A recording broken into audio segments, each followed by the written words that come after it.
A seguir, Jornal da Justiça.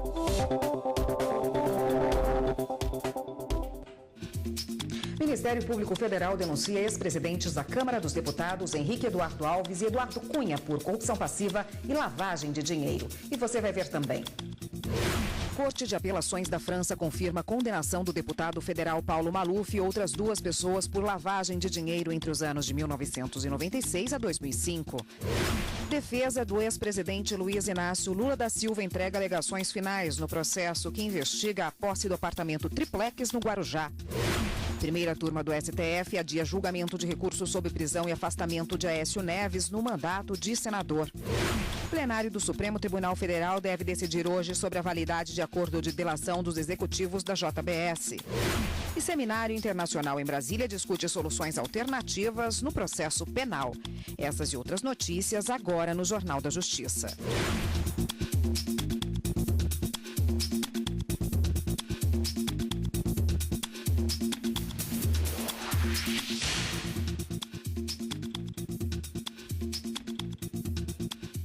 Olá, boa tarde para você.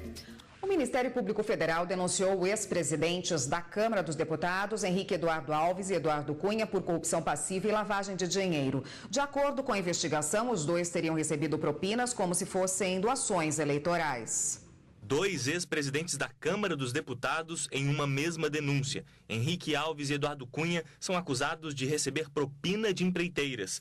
O valor ultrapassa 15 milhões de reais. De acordo com a denúncia, pelo menos entre 2012 e 2014, os ex-parlamentares teriam recebido vantagens indevidas disfarçadas de doações eleitorais oficiais e não oficiais. Henrique Alves e Eduardo Cunha foram denunciados por corrupção passiva e lavagem de dinheiro. Segundo o Ministério Público do Rio Grande do Norte, eles teriam atuado para favorecer empreiteiras como a OAS e Odebrecht nas obras de um dos estádios da Copa do Mundo de 2014, a Arena das Dunas, em Natal. A Operação Manus faz parte de um desdobramento da Lava Jato. Também foram denunciados pelo MP o ex-presidente da OAS, Léo Pinheiro, que está preso na Polícia Federal no Paraná, o executivo da Odebrecht, Fernando Reis, o ex-secretário de Obras de Natal, Frederico Queiroz, e o empresário Arturo Silveira. O Ministério Público do Rio Grande do Norte pediu ainda a reparação dos danos materiais e morais e a perda da função pública para os condenados detentores de cargo, emprego público ou mandato eletivo. Por meio de nota, a Odebrecht disse que está colaborando com a justiça no Brasil e nos países em que atua. Já reconheceu os erros, pediu desculpas públicas, assinou um acordo de leniência com as autoridades do Brasil, Estados Unidos, Suíça, República Dominicana e Equador. E está comprometida a combater e não tolerar a corrupção em quaisquer das suas formas. Não conseguimos contato com as defesas de Eduardo Cunha e Henrique Alves. A defesa de Léo Pinheiro não respondeu. A Corte de Apelações da França confirmou a condenação do deputado federal Paulo Maluf e outras 2 pessoas por lavagem de dinheiro entre os anos de 1996 e 2005. A sentença determina o pagamento de multa, detenção e o bloqueio dos bens dos envolvidos. A repórter Carolina Chaves tem os detalhes para a gente. Boa tarde, Carolina.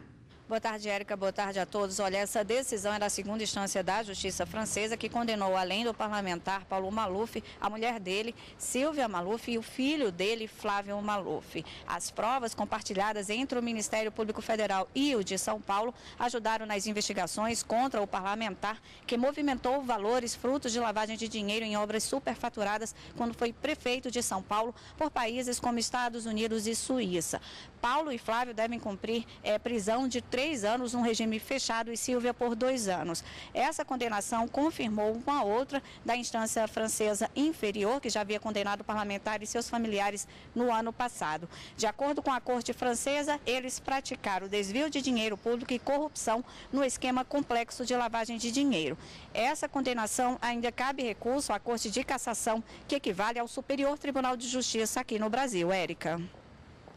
Obrigada, Carolina. A defesa do ex-presidente Luiz Inácio Lula da Silva entregou ontem à noite as alegações finais no processo que investiga a posse do apartamento triplex no Guarujá. Segundo a denúncia, o apartamento seria parte de propina paga pela construtora OAS ao ex-presidente.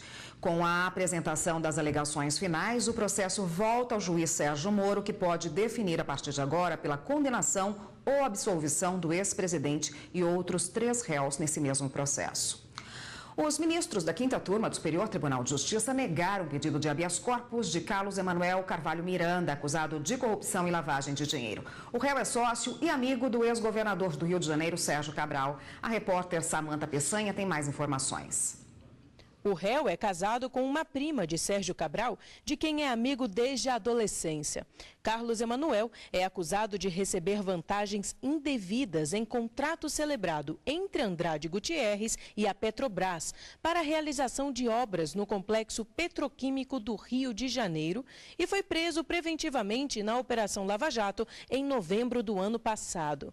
No recurso, a defesa do acusado alegou que a fundamentação para a prisão foi genérica e abstrata e que, por isso, a pena deveria ser revogada ou substituída por medidas cautelares. Mas o relator do caso, o ministro Félix Fischer, entendeu que, pela quantidade de crimes cometidos, não houve ilegalidade na prisão. O ministro destacou também que, em liberdade, há risco do réu fugir para o exterior ou ocultar provas que possam contribuir para o andamento das investigações.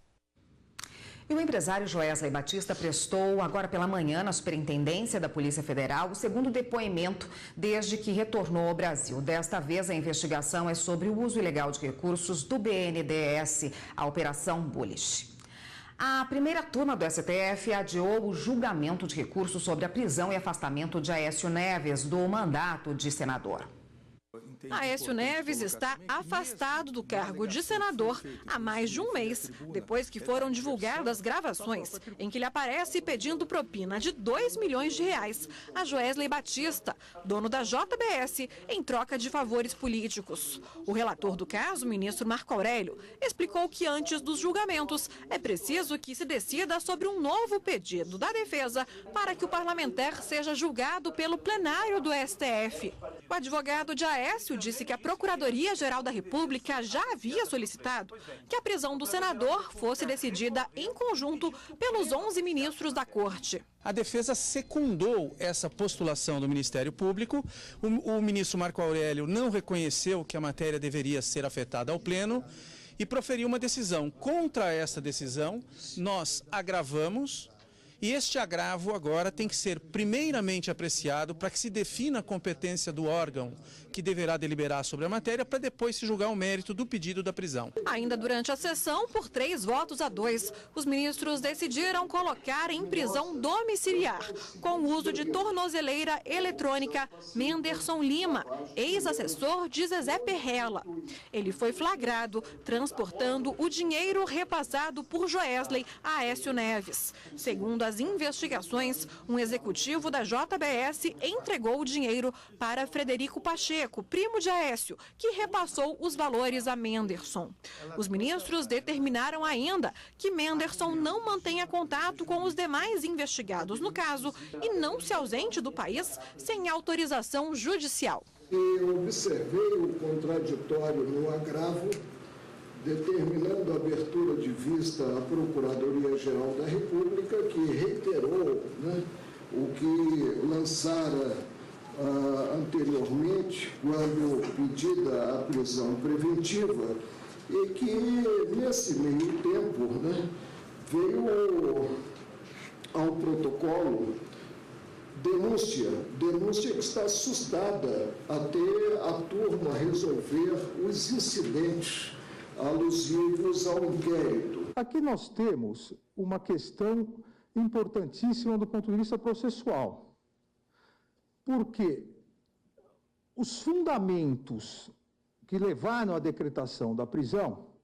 são fundamentos, como Vossa Excelência bem colocou, fundamentos que não mais existem nesse inquérito. As medidas que eu proponho são prisão domiciliar, a fortiori, proibição de manter contatos com os demais investigados, proibição de ausentar-se sem a prévia autorização, eventual tratamento, alguma coisa, a entrega dos passaportes e o monitoramento eletrônico. A ministra Rosa Weber e o ministro Luiz Roberto Barroso votaram pela manutenção da prisão. Não há nenhuma dúvida da autoria e da materialidade.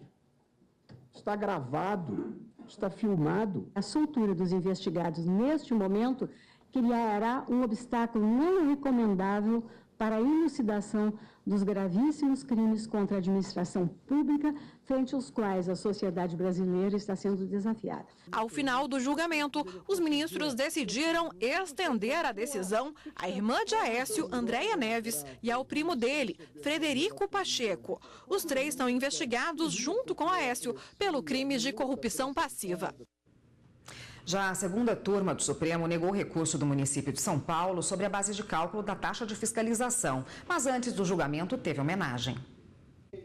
No começo da sessão, o presidente da turma, ministro Edson Fachin, deu os parabéns ao ministro Gilmar Mendes pelos 15 anos de trabalho no STF. Gostaria de congratular Vossa Excelência, ministro Gilmar Mendes, pela trajetória nesse Supremo Tribunal Federal em 15 anos de profícuo labor. Eu agradeço a todos, acho que são anos que me fizeram crescer no plano acadêmico, no plano científico, no plano judicial, claro, e também no plano humano. Muito obrigado. Os julgamentos começaram a seguir. Por maioria de votos, a segunda turma negou o provimento ao recurso extraordinário com agravo solicitado pelo município de São Paulo contra os Correios. A questão julgada foi a legalidade na fixação de taxa de fiscalização do estabelecimento comercial com base no porte da empresa e número de funcionários. O relator, ministro Dias Toffoli, entendeu que a jurisprudência sobre a base de cálculo de taxas referente ao tamanho da área da empresa e do número de funcionários não se aplica nesse caso e negou o provimento ao recurso. Em situações análogas à da espécie, o STF já decidiu que o número de empregados não é critério válido para a fixação da base de cálculo das taxas de funcionamento e fiscalização instituídas pelos municípios. E hoje, o plenário do Supremo Tribunal Federal deve decidir sobre a validade do acordo de delação dos executivos da JBS, se ele pode ou não ser revisto. O pedido inicial, apresentado pela defesa do governador do Mato Grosso do Sul, Reinaldo Azambuja, que foi citado por delatores, questiona o fato de o ministro Edson Fachin ter sido designado como responsável pela homologação das delações. O ministro é também relator dos processos da Operação Lava Jato no Supremo. A alegação é que a relatoria deveria ter sido distribuída por sorteio. O ex-presidente da construtora OAS será ouvido nesta sexta-feira na ação penal que teve origem na Operação Sepsis, um desdobramento da Lava Jato. O depoimento do ex-presidente da OAS, Léo Pinheiro, marcado para ontem, foi adiado para a próxima sexta-feira. O empresário foi indicado pelo Ministério Público como testemunha em uma ação que investiga o ex-deputado Eduardo Cunha, o ex-ministro Henrique Eduardo Alves e o doleiro Lúcio Funaro. Eles são acusados de receber propina para ajudar na liberação de recursos do FGTS. O depoimento deve ocorrer na sede da Justiça Federal, em Brasília.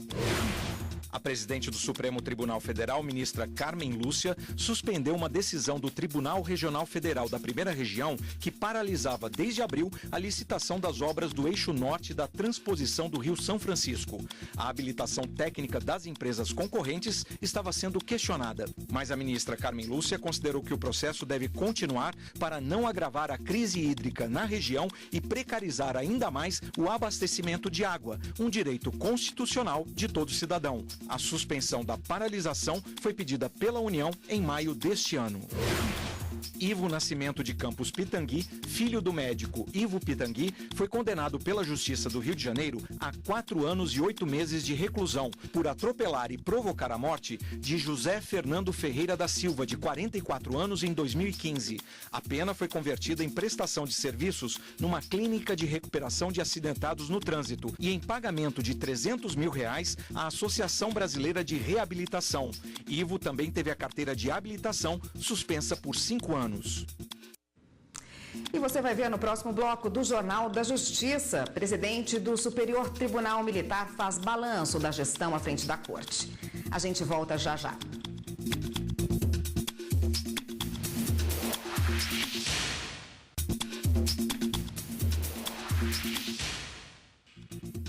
A campanha eleitoral para governador e vice do Amazonas já começou. Os eleitores vão voltar às urnas porque o governador reeleito do Amazonas, José Melo, e o vice, José Henrique de Oliveira, tiveram os mandatos cassados por compra de votos nas eleições de 2014. A nova eleição para governador e vice do Amazonas será no dia 6 de agosto. Se houver segundo turno, os dois candidatos mais votados disputam essa nova etapa no dia 27 de agosto. Durante a campanha eleitoral, os candidatos podem usar faixas, carros de som, redes sociais e material gráfico. Carreatas, passeatas e comícios também são permitidos. Os candidatos podem ir às ruas em busca de votos, mas devem respeitar os limites de gastos de campanha e não podem receber doações de pessoas jurídicas. E o presidente do Superior Tribunal Militar, ministro José Coelho, quer um tribunal mais transparente perante a sociedade. Uma das iniciativas é a transmissão das sessões de julgamento em um sistema judicial eletrônico. O atual presidente do STM, ministro José Coelho Ferreira, está completando quase 4 meses à frente do tribunal. O decano, que tomou posse no cargo em março, declarou que suas metas de gestão seriam a valorização dos servidores, a implantação do processo judicial eletrônico e o aperfeiçoamento da transparência. Judiciário independente, trabalhando em benefício da nação, julgando com rapidez, que é essa a minha preocupação também, que nós não devemos ter uma razoável duração do processo, mas uma ótima duração do processo. A busca pela transparência na gestão do ministro já rendeu frutos. Além de um aperfeiçoamento constante dos canais de informação à sociedade, o Superior Tribunal Militar iniciou a transmissão das sessões de julgamentos às terças e quintas. Elas podem ser acompanhadas pelo portal do STM. O ministro também reafirmou o compromisso total e acesso a todos os processos históricos que estão sob a guarda do Superior Tribunal Militar. São processos que iniciaram sua tramitação até 1989. O primeiro documento em série é datado do ano de 1845. É importante para os estudantes de direito, para as novas gerações do direito, entenderem como eram compostos esses processos. Outro projeto que já está em andamento é a implantação do EPROC, Sistema Judicial Eletrônico. O sistema, que é utilizado na Operação Lava Jato, já foi cedido ao Superior Tribunal Militar pelo TRF da 4ª Região, por meio de um termo de cooperação firmado em maio pelos dois tribunais. A Justiça Militar está fazendo as adaptações necessárias para começar a utilizar o EPROC e trazer maior agilidade à tramitação de processos. Bom, e para falar sobre essas iniciativas, sobre a gestão, está aqui conosco o presidente do Superior Tribunal Militar, o ministro José Coelho Ferreira. Boa tarde, presidente. Boa tarde, Érica. Bom, o senhor disse aí, na época da sua posse, que a sua prioridade na gestão seria a transparência, Que ações foram tomadas nesse período já com esse intuito? A transmissão em tempo real das nossas sessões para todas as mídias, qualquer pessoa pode ter acesso às nossas sessões, assistir enquanto elas estão acontecendo. Hoje se acessa o portal do tribunal e imediatamente com um clique você já tem acesso às sessões. Então, esta é uma conquista que nós entendemos importante. Ao lado disso, nós estamos disponibilizados em todo o nosso portal, todas as informações relativas às atividades do tribunal, seja a compra de um carro, seja um contrato que nós firmamos, seja os subsídios dos ministros e juízes, salários dos servidores, toda a informação relativa ao tribunal está disponibilizada para todos. Não temos, nós já começamos a fazer isso quando eu era ouvidor. E era ouvidor e a ouvidoria era encarregada da implantação, da disponibilização de informações que a Lei de Acesso à Informação, exige. E eu comecei esse trabalho e quando assumi a presidência em março deste ano, dei continuidade a esse trabalho. Imediatamente, menos de 2 meses de trabalho de presidência, já abria sessões para todos. E é isso que nós estamos fazendo. Temos agora mesmo, em termos de acessos à informação, nós estamos disponibilizando as estatísticas dos juízes, as estatísticas dos ministros, todos estão lá. Eu tenho uma regra que eu considero uma regra de ouro, que se eu não posso divulgar alguma coisa, é porque essa coisa tem errada, tem algum erro, algum equívoco. E se eu não tenho nada equivocado, nada errado, eu posso divulgar.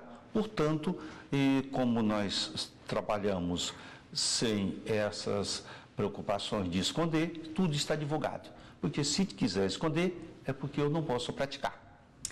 Na época da sua posse, o senhor também falou sobre a celeridade, que isso seria um quesito importante na sua gestão. Já há um movimento para a implantação do processo judicial eletrônico?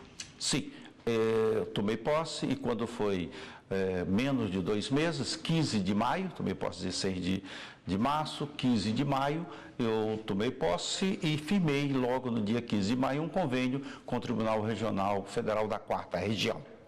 E aqui em Brasília, firmamos esse convênio para eles nos cederem o sistema EPROC, que é o sistema que é utilizado hoje todos os processos da Operação Lava Jato, todos os processos naquela região, sejam criminais, sejam civis. Nós estamos interessados na parte criminal. Fiz contatos também com o Tribunal de Justiça de Tocantins, que está todo eletrônico. Todos os processos do Tribunal de Justiça de Tocantins são eletrônicos. O que, em termos de número, o que representam esses processos da 4ª Região e de Tocantins? Uns 6 milhões de processos eletrônicos, tudo isso. E eu tenho menos processos, mas quero implantar isso. Por quê? Se eu tenho as ferramentas, tenho possibilidade de um processo mais rápido. E o que a população, eu sempre repito isso, o que a população precisa, quer? Justiça. Mas não só justiça, justiça rápida. Ela deseja isso. E o processo judicial eletrônico vai nos permitir que tenhamos isso. E quando será implantado? Rápido. Até o final do ano, estará implantado em Brasília, no STM, nas 2 auditorias que nós temos aqui em Brasília e na auditoria que temos em Juiz de Fora. E até agosto de 2018, nas 16 auditorias restantes estarão implantados. Então, é um trabalho que já tem uma equipe pronta para isso, trabalhando, só faz isso, só cuida disso. Porque se isso é importante, nós temos que ter dedicação integral. E essas pessoas estão fazendo. Eu tenho absoluta certeza que vamos alcançar isso, não para o meu bem, mas para o bem da população. Tá ótimo. A gente continua nosso assunto no próximo bloco. Só um minutinho, por favor, que a gente vai para o intervalo. Obrigado. E você vai ver no próximo bloco do Jornal da Justiça. Seminário Internacional em Brasília discute soluções alternativas no processo penal. A gente volta em instantes.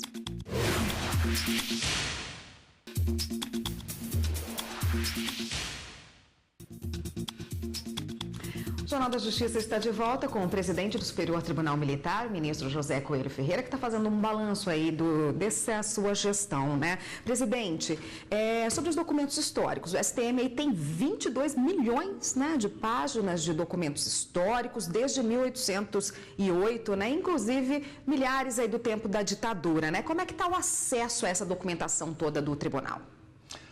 Amplo, geral e restrito.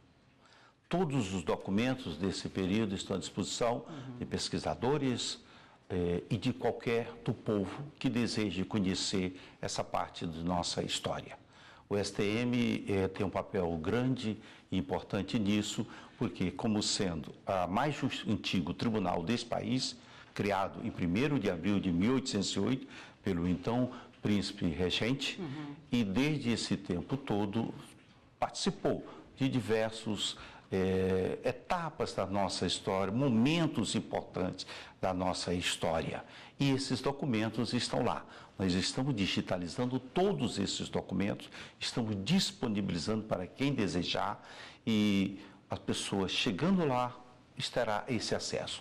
Um fato interessante, no dia da minha posse, 16 de março, eu terminado a posse, eu estava levando o presidente da República para a garagem, para ele tomar o carro e se ausentar, terminada essa posse, quando sou surpreendido com uma notícia pela assessoria de imprensa do tribunal, que o Supremo tinha acabado de determinar em uma reclamação que nós deveríamos abrir os nossos arquivos. E eu Antes de receber os cumprimentos, tive que falar com os jornalistas sobre isso. A primeira pergunta que os jornalistas me fizeram: o senhor vai recorrer? Eu disse: não tem por que recorrer. Os arquivos já estão abertos. Nós já divulgamos editais dizendo que eles estavam abertos. Se algum familiar ou alguma pessoa que tivesse algum processo desse quisesse fazer alguma restrição, fizesse. Ninguém fez. Então, esses arquivos estão abertos. Logo depois, era uma reclamação de um advogado, queria alguns acessos lá. Logo depois, eu determinei a assessoria que entrasse em contato com o advogado para ele comparecesse lá. Ele compareceu, esteve no meu gabinete, eu recebi, tiramos fotografia e também mandei um ofício para a ministra Carmen Lúcia dizendo que estava tudo aberto, já tínhamos cumprido, inclusive, aquela decisão e que não tínhamos nada a esconder. Nós não temos nada a esconder. Tudo está à disposição de todos. Se você desejar, quiser saber, tiver algum interesse sobre uma determinada pessoa ou um determinado período da história, é só comparecer. Sei que é jornalista, posso procurar a nossa assessoria. Os outros procuram a nossa ouvidoria e já serão atendidos. Rapidamente, para a gente encerrar, uma das suas prioridades também era a valorização do servidor. Como é que está? Executada.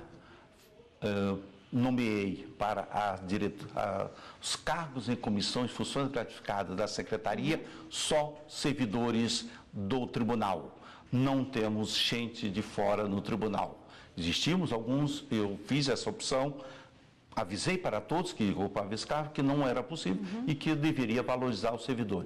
Determinei a abertura de um concurso para fazer isso e também determinei que os servidores nossos que estavam fora voltassem para trabalhar no tribunal. E não estamos, é esse o nosso serviço, porque o servidor tem uma carreira, ele entra lá querendo chegar aos postos e aí ele não consegue. O diretor-geral é funcionário de carreira, todos os diretores e secretários. É isto que nós devemos fazer, valorizar, porque eles vão ficar mais tempo do que nós. Eu estou há 16 anos lá, mas tem servidores com 30 anos lá.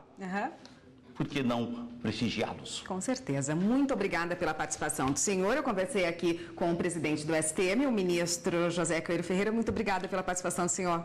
E eu é que agradeço a oportunidade que vocês estão dando para essa justiça tão antiga do país. Muito obrigado. Obrigada, até uma próxima. Um seminário internacional em Brasília discute soluções alternativas no processo penal. Na abertura, o Procurador-Geral da República, Rodrigo Janot, disse que é preciso coragem para combater a corrupção.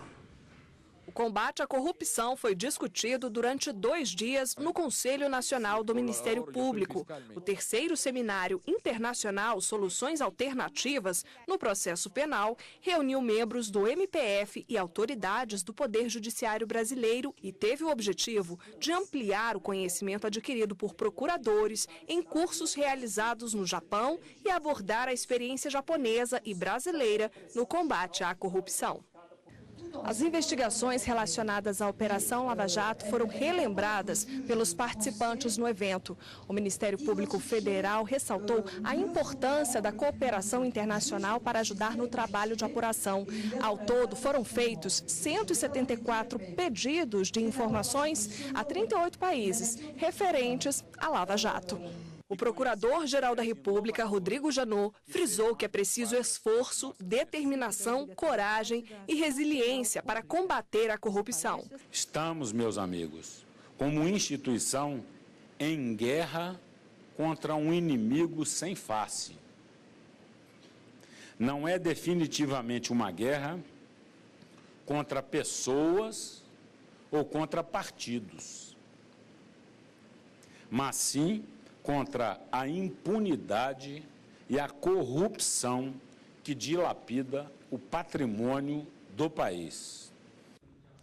1 a cada 3 brasileiros tem parente ou amigo que morreu assassinado no Brasil. Este é o tema do artigo 5º desta semana. Mais da metade dos brasileiros diz já ter sofrido algum tipo de agressão. Os entrevistados do programa falam dos motivos que levam a isso e o que fazer para combater a violência. O artigo 5º vai ao ar hoje, às 8h30 da noite. E o Jornal da Justiça de hoje fica por aqui. Outras notícias do Judiciário você acompanha no Jornal da Justiça, segunda edição, que começa às 6h30 da noite. Uma boa tarde para você. Até amanhã.